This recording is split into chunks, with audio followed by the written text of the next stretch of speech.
Alamin ang latest weather update ngayon dito sa Sir Aris Official Weather News Today. Sa kasalukuyan po ay wala pa rin tayong binabantayan na LPA o bagyo sa loob at labas na ating Philippine Area of Responsibility.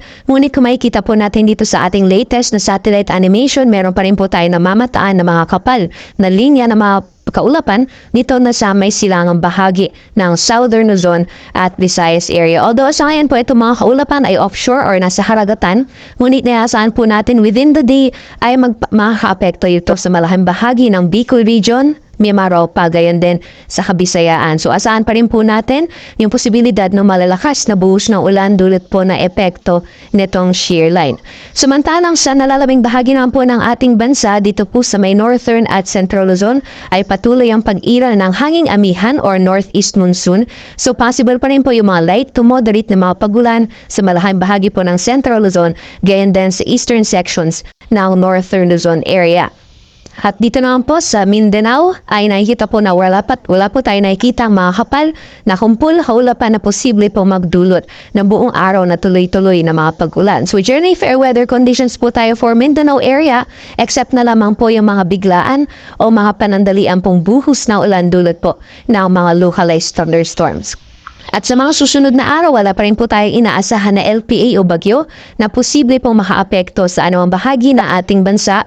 Ngunit itong shear line o yung pagsasalubong ng malamig at mainit na hangin ay magpapatuloy ng epekto sa may bahagi po ng Southern Luzon and Visayas area. So mga areas po na makakaranas sa mga pag-ulan ngayon, asahan po natin within the next 2 to 3 days ay magpapatuloy pa rin yung mga pag-ulan. So delikado po, especially sa mga low-lying areas, mga hazard-prone areas. So, doble ingat po sa ating mga kabayan sa mga posibilidad na mga pagbaha, pati rin po yung pagguho ng lupa.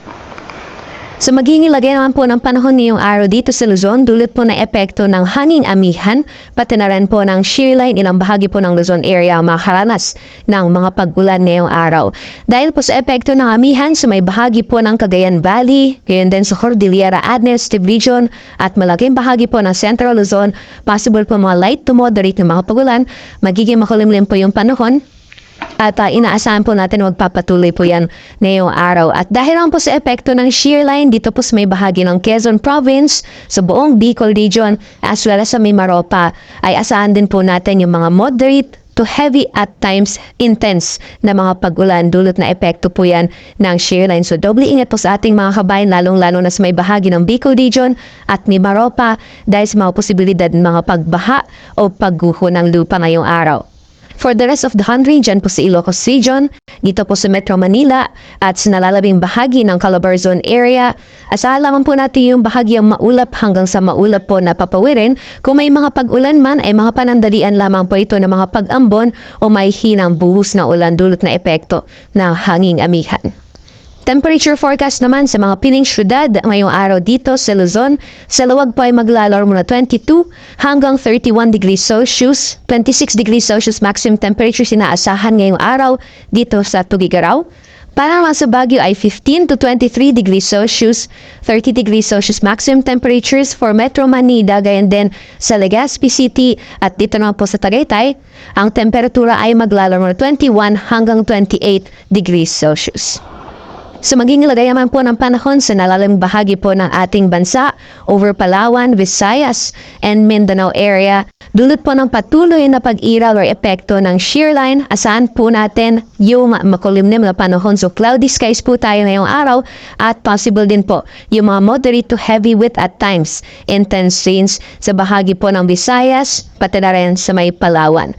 So inaasahan po natin especially sa areas ng Eastern Visayas, dyan po sa may summer provinces at ilang bahagi po ng Leyte, ay asahan po natin yung malalakas din po na buhos ng ulan, so doble ingat pa rin po sa ating mga kabayan dyan. So may Dinagat Islands din po, makakaranas din po na epekto ng shear line, so magpapatuloy pa rin po yung mga kalat-kalat mga pagulan, pagkidlat at pagkulob. For the rest of Mindanao, inaasahan po natin yung generally fair weather conditions, so partly cloudy to cloudy skies po yan, at may mga chance lamang po na mga panandalian o mga biglaan na buhos na ulan dulot po ng mga localized thunderstorms. Temperature forecast naman po para sa mga piling syudad sa Palawan, Visayas at Mindanao. Dito po sa Kalayaan Islands, pati na rin sa Puerto Princesa, agwat ng temperatura para sa Kalayaan Islands ay maglalaro na 25 hanggang 30 degrees Celsius at 25 to 31 degrees Celsius naman para sa Puerto Princesa.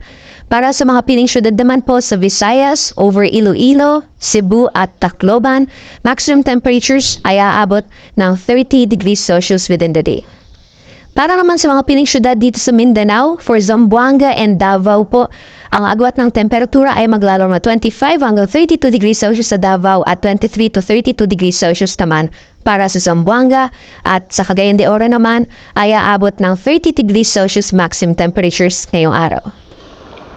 Para sa kalagayan po ng ating karagatan, wala po tayong gale warning sa ngayon, ngunit iba yung pag-ingat pa rin po sa mga planong pumalaot sa mga dagat baybayin po ng northern or eastern sections ng Luzon area dyan po hanggang sa may eastern sections ng Visayas. So asahan pa rin po natin yung mga katamtaman hanggang sa maalon po ng karagatan, at inaasahan po natin possible bukas ay makakaranas po ulit ng surge or lakas na epekto ng amihan. So maaari maranasan po ulit yung matataas mga pag-alon, lalong-lalo na po sa may hilagang dagat baybayin ng northern Luzon dyan po sa may Batanes. So possible po mamayang hapon ay magtaas po tayo ulit ng gale warning sa may bahagi po ng Batanes or Babuyan Islands dahil po sa epekto nitong amihan. Sunrise po natin ngayong araw ay 6:24 AM, sunset naman ay 5:43 PM.